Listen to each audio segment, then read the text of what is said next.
Funmi Ajose Adeogun.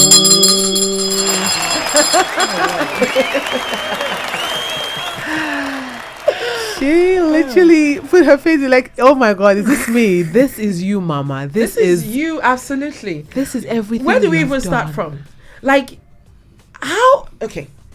Normally, we would just pick from something here, but let's go back to you. Let's meet you as a child. What kind of house did you? How did you grow up? Yes, how was growing up like? I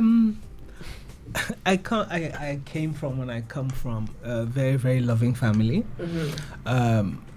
Very strong father, very strong mother, who instilled some serious discipline in us, and who taught us the value of work, hard work, of humility, of just generally preserving the name and the reputation, our name and reputation. So, as a child, we were brought up not to do certain things, because you wonder that you don't want to disgrace your family. Things like that. And that's the sort of house I came from, and a house whereby you were given all the opportunities. It wasn't as if you're a girl, go and do home economics, or you're a boy.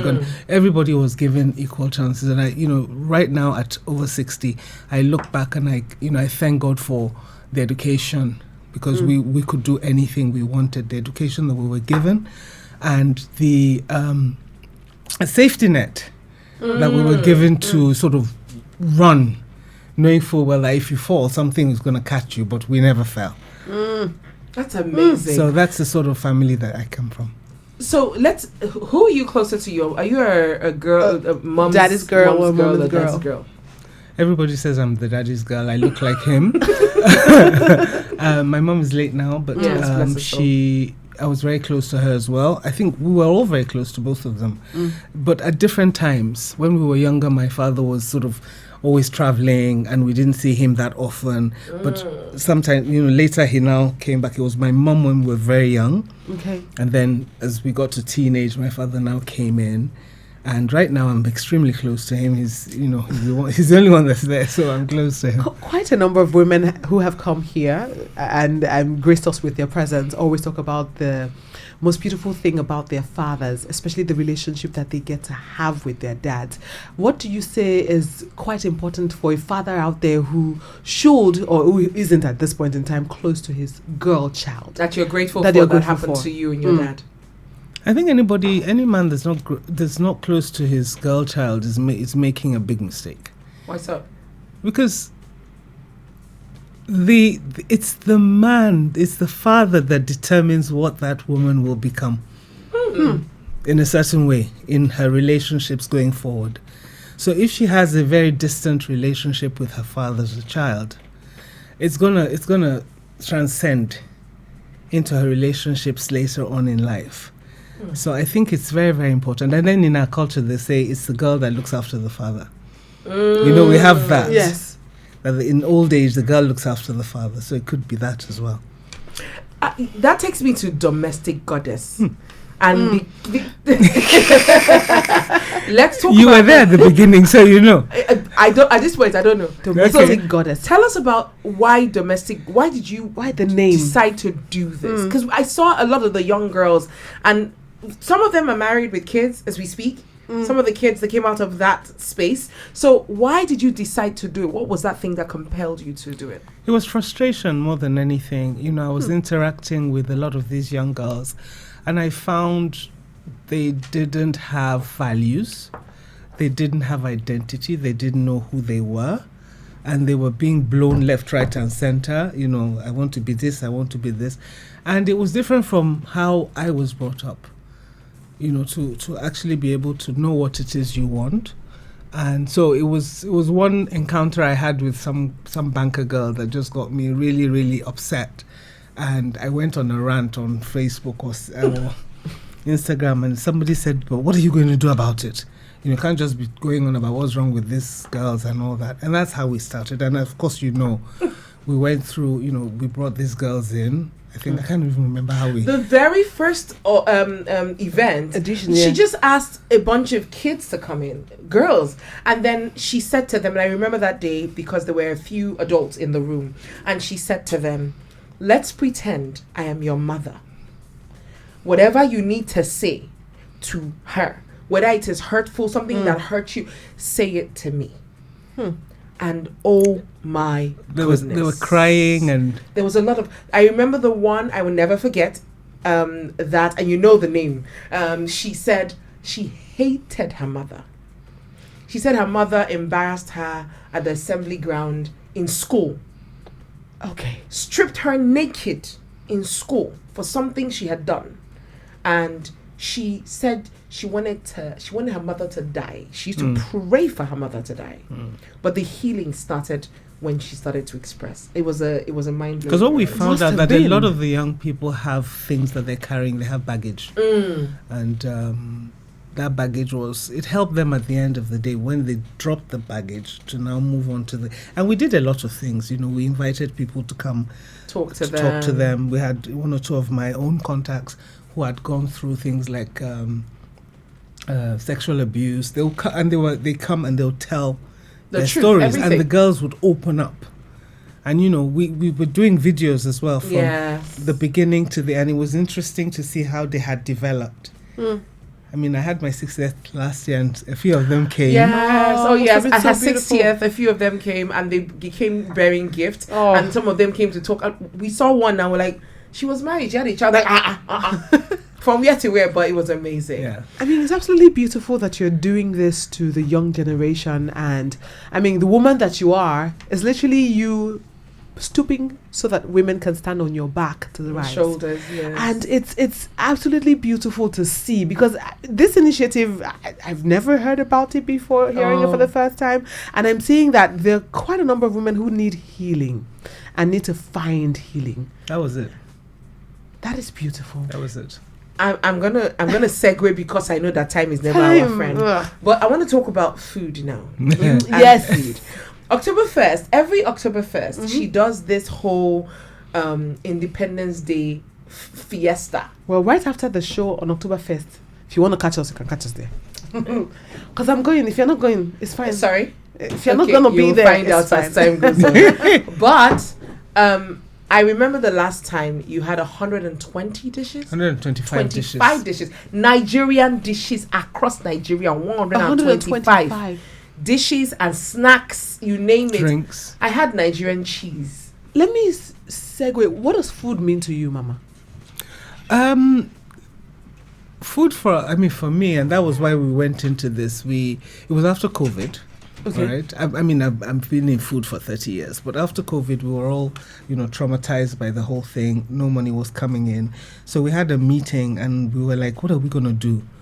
And the question came, like, what unites Nigerians? And somebody said football. I said, well, I don't know how to play football. They said food. So we said, okay, food, unity through food. Yes. And that's what brought that on. So that year we had about 30 dishes. We just did 30 dishes. And in our garden, in our office, begged all our family to come. You were there as well. Begged friends and family. And it was so nice that people said, continue to do this. So progressively, the first year 30-something dishes, the second year 60 dishes, the third year 100 dishes, last year 125 dishes. Now, what happens during the years? We go around, asking Nigerians, what is your food in your area? We go and learn how to make it. And the beauty of it is that it's only produced by our staff. Everybody inside we do not subcontract it. Wow. Yeah. So the driver will cook, the cleaner will cook, everybody, we all cook. It's also a thing about our company. So it unites us as a company as well. So this year, I don't know, because we're not going to go that much higher than 125. 125 is a lot. Because we don't want to lose the essence of it. Yes. Because once you start going to 140, then you're having to bring people in. Because you can already, as it is, it takes us a week to cook. We cook for a whole week. an entire week. Yeah. So you start cooking and prepping and everything ahead everything, of the day or he goes on the fire and everything. And getting, I know that getting the ingredients, you've literally traveled and sent people to travel to get the ingredients. You remember which one was this we were trying to get? You told us about. We'll send people to all the states to buy Bene seed. It was Bene. Okay, yes, Okoho and Bene seed. Yes. We had to send them to the village to go and bring them. Now, yes, go ahead. I wanted to this food because I won't say I'm a foodie. I just you love to foodie. You don't have to eat the eat whole food to love I love food. to make food, and a lot of times I'm always looking at the health benefits of Nigerian meals, and I know it's really healthy, but we're filled with carbohydrate. We know we're talking about chicken and rice. No, but instead of rice see, and chicken. I think it's only down south here that the food is unhealthy.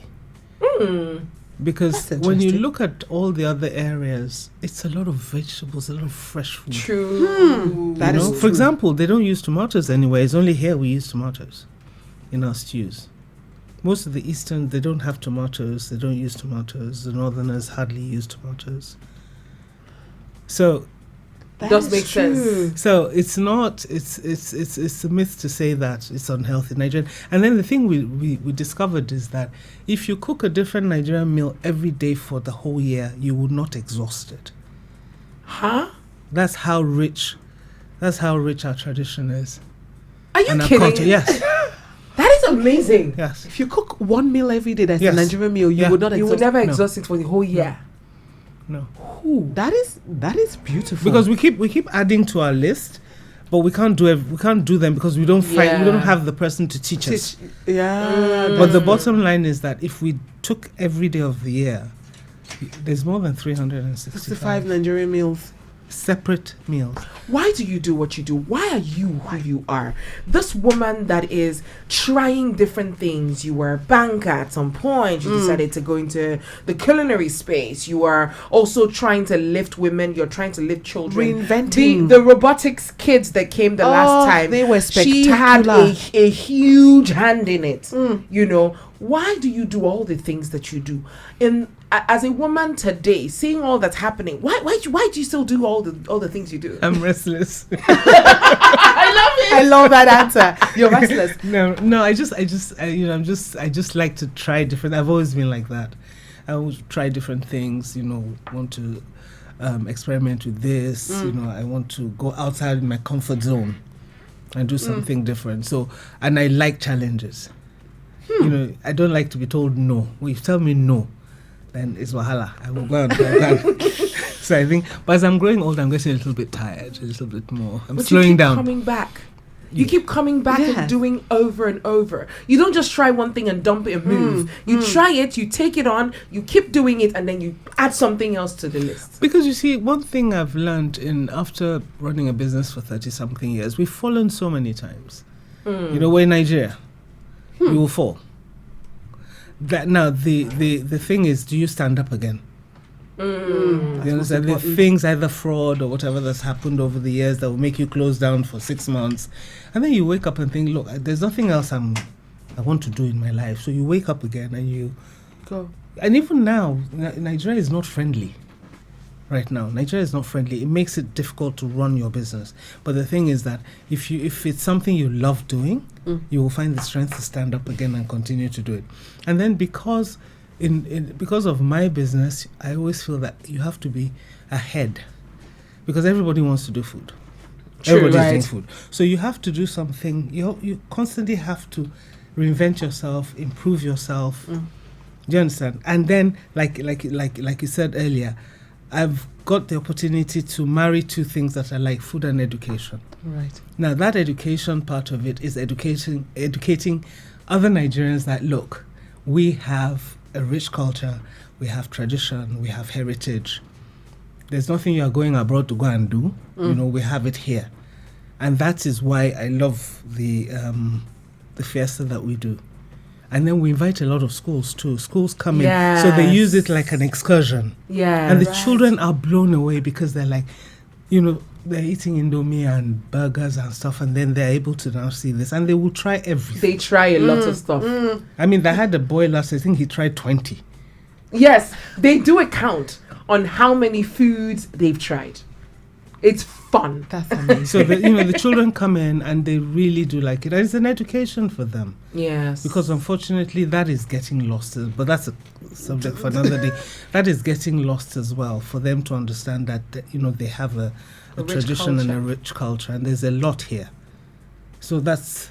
I hear passion in your voice, yes, especially with heritage and with food and the culture. And educating. What would you tell today's woman to do? How would you push her to be resilient just like you are and reinvent herself every day of the week and try and fail and go back in and just keep going? I've done it. I wouldn't know what else to say, just to say that I've done it and I keep doing it. Do you understand? Yeah. And for us mothers as well, we must concentrate on our children. We must instill the right values in our children. So that culture part of it is like this is what I mean. You must be able to let your children know, no matter whether they go to England or whatever, they're not British. They're Nigerians. And I tell people I'm unapologetically Nigerian. I am. It's a horrible place to be half the time, but it's the only place. Reality. Yes, but it's the only place that I call home. It's the only place where nobody will stop me and say, what am I doing here? So a younger child thinking about becoming a domestic goddess, what do you say to her? You remember the first thing we used to do for the first 2 weeks was give them an assignment, and it used to give them headache. Go and meet yourself and come and tell us who you are. And we'll give them give them a whole list of questions to ask themselves. Because when you ask a young lady, who am I? My name is so and so. I'm from local government area or whatever. No, who are you? The question is, who are you? Meaning, what do you stand for? When they were floundering, we now gave them a whole list. Okay, what do you think about sex before marriage? What do you think about homosexuality? What do you think about when you get married? Your money, is it your money or his money or whose money? What do you think about career? Career. So when you now give them those questions, it concentrates their minds. And then because that's the first stage to knowing yourself. Because if you don't know yourself, then you'll be blowing like this. Like this. So this has been beautiful. It has educative. Been. Yes. Because 365 meals in. I knew that Nigeria's food is so much, but I mean having to and we have some really amazing snacks. It is because of you that I found out how the variety of snacks that we have in the Nigerian culture. I tasted Badago biscuits and I was a lot of them have disappeared. Yes. So Baba Dudu, Sisik Belebe, Ekono Go On. Kokoro, we had all of them. So to find Ekono Go On, when we found it, we had to go all over to find it. Do you understand? So, and a lot of people, at least our generation, are like, I haven't seen Baba Dudu in so many years. I haven't seen this one in so many years. So there's also nostalgia. There's also a lot of nostalgia to the event. And it's fun. It's fun. So much fun. And this year we're in a bigger space, but watch out, we'll let you know we're in a bigger space than we were last year. That's amazing. If you want to follow on social media, in case you want to find out more about all the things we've been yapping about, and the social media, Delina Bistro at Delina Bistro, and Facebook at Delina Restaurant. Okay, Delina Bistro on Instagram and at Delina Restaurant. DELINA. Yes. That's Delina. Because anyway, you want to be on the 1st of October celebrating Nigeria 65th. And then did you mention the drinks? There were drinks too, aside from Tiger Nuts. I thought that's the only one. No, all the Nigerian drinks, none and yeah. Fire water, burukutu, palm wine. There's fire water. Listen, it's an education. She's not lying. It's a culinary education. Kunu, fura. Zobo, all the drinks from Nigeria. Everything is strictly Nigerian. And the decoration of the place is so beautiful. And it's a beautiful time to even have it on the 1st of October. The Nigerians We're going to be here on the 1st of October. Of course, don't forget that the essay competition is on. That's the Nigeria of my dreams. We're getting kids to... She's looking at me like, we're getting kids to write an essay. 500 words, not more than 500 words. When is it due? The 21st of September. Can I ask my children to? Absolutely. We're going to send you between the ages of 11 and 15. Yeah, from the school. Awesome. Fantastic. Awesome. The Nigeria of my dreams. The Nigeria of my dreams. We have to go. We've been talking to the amazing Funmi Ajose Adeogun, a seasoned entrepreneur, educator, and mentor with over 3 decades of experience in Nigeria's food service industry. She also joins education with culinary experience and culinary love. And we love you to We love you. All right, guys, we gotta go. News is up soon.